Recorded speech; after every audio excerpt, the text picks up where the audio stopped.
ଆପଣ ଜାଣିଥିଲେ mens result ପରେ ହିଁ ମାନେ ମାସେ ଭିତରେ ହିଁ ମୁଁ ପ୍ରିପେୟାର କରିଛି ଯେତିକି ପ୍ରିପେୟାର କରିଛି। ବଟ୍ ଗୋଟେ ଥିଲା କି ଆପଣଙ୍କ ଥ୍ରୁରୁ ପୁସ୍ ହିଁ ମିଳିଥିଲା ଆଉ ଦିଦି ଘରେ ମାନେ ସମସ୍ତେ ପୁସ୍ କଲେ କି ନାଇଁ ଏଥର ଲାଷ୍ଟ ଟାଇମ। ଆଉ ଗୋଟେ କଥା ସଦାବେଳେ ଆମେ ନିଜକୁ ପଚାରିବା କଥା କି ମାନେ 100% ହେଇଗଲା କି ଆମର ମାନେ ଆମ ଏଫର୍ଟ ଟା 100% ହେଇଯାଇଛି କି?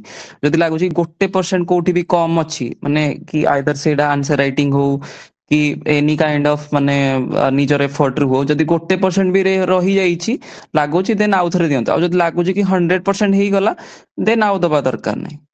ନିହାତି this is the very beautiful things. ମୁଁ ବି ତମମାନଙ୍କୁ କହେ ଯଦି ଭାବିଛ 100% ଦେଇଦେଲି ତାପରେ କିଛି ନାହିଁ ବେଟର କି ଅନ୍ୟ ଲାଇନକୁ ସୁଇଚ୍ କରିଯିବା। ନାଇଁ ଠିକ ଅଛି ଆମେ ଦେଲୁ 100% ପରେ ଆପ୍ରିସିଏଟ ହଉନି ନା, କିନ୍ତୁ ଯଦି ଗୋଟେ ଜାଗାରେ ବି ଅଟକିଛ ଯେ ନା ମୋର ଲାକୁନା ଅଛି ସାର୍ ମୁଁ ଏ ଜିନିଷ ଫଲୋ କରିନି ରାଇଟ୍, ସେଇଠି ତମେ ଲଢିବାର ହିଁ ଅଛି।